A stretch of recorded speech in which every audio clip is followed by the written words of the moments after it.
Welcome to this MedExis Explainer. Today, we're unraveling a pretty fascinating clinical mystery, Alpha-1 antitrypsin deficiency. I want you to imagine a patient developing severe emphysema without ever picking up a single cigarette, or facing silent progressive liver disease, and all of it comes down to just one defective protein. We're going to break down the cinematic medical documentary of what happens when your body is under attack from its own flawed genetics. We'll dive into the exact mechanisms, the clinical outcomes, and of course, those high-yield concepts absolutely crucial for medical students, NEET PG aspirants, and really anyone curious about how the human body works. Let's quickly look at our roadmap. We've got 6 sections: the silent culprit, genetics and pathophysiology, the lung mechanism, the liver mechanism, diagnosis and treatment, and finally, high-yield exam points. Let's jump right in. So before we get into the heavy science, chew on this clinical puzzle for a second.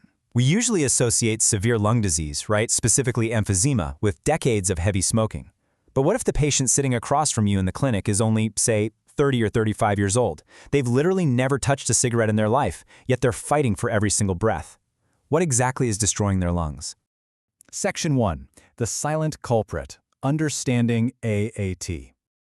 To solve this mystery, we first have to understand alpha-1 antitrypsin, or AAT. Think of it as our body's essential biochemical shield. It's a protease inhibitor, manufactured mostly right there in the liver, and it circulates constantly through your bloodstream. Its main job? Well, it essentially stands guard. It protects your delicate tissues from getting caught in the crossfire of your own immune system during an inflammatory response. It's a really delicate physiological standoff. On one side, you have AAT, our protector. On the other side, you've got neutrophil elastase, the destroyer. Now, neutrophils naturally release elastase to break down pathogens. It's necessary, but it's also incredibly destructive. So AAT's vital role is to step in and inhibit that neutrophil elastase, basically stopping it from indiscriminately chewing up the vital elastin fibers that keep our lungs nice and springy. Moving on to Section 2, Genetics and Pathophysiology, the blueprint of disease. Here's the catch. This deficiency is hardwired right into the patient's DNA. It's inherited in an autosomal co-dominant pattern, which just means both alleles are pulling their weight to create the final phenotype. The normal, healthy genotype is pi-M, but if a patient inherits 2 Z alleles, they end up with the pi-ZZ genotype, and unfortunately, that is the absolute worst-case scenario. It leads to a severe, drastic drop in functional AAT protein circulating in the blood. And this specific genetic error creates a totally unique two-front war inside the body. It's absolutely crucial to grasp this dual mechanism. In the lungs, it's a problem of omission. The protective shield is just missing, leaving the tissue totally defenseless. But in the liver, we actually have a problem of toxic commission. The protein is being manufactured, but it's folded incorrectly, so it literally gets trapped inside the very liver cells that produced it. Section 3. The lung mechanism. A defenseless organ. So without that circulating AAT arriving from the liver to help out, neutrophil elastase just runs totally rampant in the lungs. With literally nothing to hit the brakes, this enzyme systematically digests the delicate structural elastin fibers of the alveolar walls. Over time, these tiny, efficient air sacs lose their elasticity and merge into these large, floppy, useless spaces. And that right there is the direct mechanism driving emphysema. For those of you gearing up for medical board exams or the NEET PG, definitely lock this into your memory. AAT deficiency classically causes panacenter emphysema. That means the entire respiratory acinus is blown out and enlarged. Plus, it heavily targets the lower lung lobes. Why? Because lung perfusion is naturally greater at the bases. More blood flow brings more neutrophils, which brings more of that destructive elastase right to those lower regions. Now, imagine taking all of that and just throwing gasoline on the fire. If the genetic lack of AAT wasn't bad enough on its own, introducing cigarette smoke to this equation is frankly devastating. The smoke recruits even more neutrophils to the lungs, cranking up elastase levels. And it gets worse.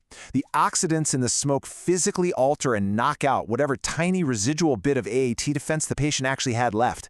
It accelerates the tissue destruction dramatically. Section 4. The liver mechanism. Toxic accumulation. Remember that PISY genotype we were just talking about? Well, because that abnormal AAT protein is misfolded, it physically can't be secreted into the bloodstream. Instead, it gets stuck. It piles up massively inside the hepatocytes, the liver cells. This intracellular traffic jam kicks off a toxic chain reaction, triggering chronic inflammation, which leads to cell death, subsequent fibrosis, and eventually it can progress to severe cirrhosis or even hepatocellular carcinoma, which is liver cancer. If you were to look at a liver biopsy from one of these patients under a microscope, the definitive histological hallmark is pretty striking. You'll see these very distinct, pink, PAS-positive globules packed tight inside the hepatocytes. And crucially, they are diastase-resistant. Those globules? That is the trapped, misfolded AAT protein. Clinically, the presentation compartmentalizes perfectly into two domains, and they can vary wildly. A patient might show up in their 30s with respiratory failure, progressive shortness of breath, wheezing, maybe a chronic cough. Or, on the flip side, they might present as a newborn infant with neonatal hepatitis and cholestatic jaundice. Later in life, the hepatic side might rear its head as hepatomegaly, ascites, and extreme fatigue driven by that underlying cirrhosis. Section 5. Diagnosis and Treatment. Solving the Puzzle. Getting to a diagnosis requires a comprehensive workup, combining a few different modalities. We start with simple blood tests to flag the low serum AAT levels. We'll run pulmonary function tests, or PFTs, which are going to show a classic obstructive lung disease pattern. A CT scan of the chest is absolutely critical to spot that specific lower lobe emphysema. And finally, genetic testing. That's the gold standard to confirm the exact mutation, like spotting that severe PiZZ genotype. So, once we've solved the puzzle and made the diagnosis, how do we actually manage it? Well, treatment ranges from supportive measures like bronchodilators and keeping up with routine vaccinations against pneumonia and influenza to protect those fragile lungs.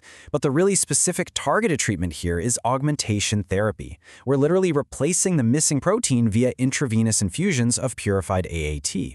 Now, for end-stage disease, when the organs have fundamentally failed, lung or liver transplantation becomes the only definitive option left on the table. But I want to pause and be incredibly clear on this next point. Amidst all the high-tech medical interventions and therapies, absolutely nothing, and I mean nothing, is more critical for these patients than strict, immediate smoking cessation. It is the single most important lifestyle intervention to slow the progression of that lung destruction. If they don't stop smoking, the disease will rapidly outpace literally any treatment we can throw at it. Section 6. High-yield exam points. Rapid review.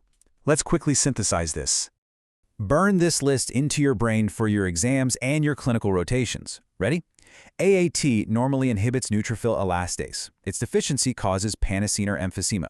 It heavily affects the lower lung lobes. Down in the liver, it causes PSZ-positive diastase-resistant globules. And that PZ genotype, that is your worst-case severe form. Trust me, these keywords are going to be your absolute best friends on test day. And always tie this back to our opening clinical mystery. As a clinician, your index of suspicion needs to be incredibly high.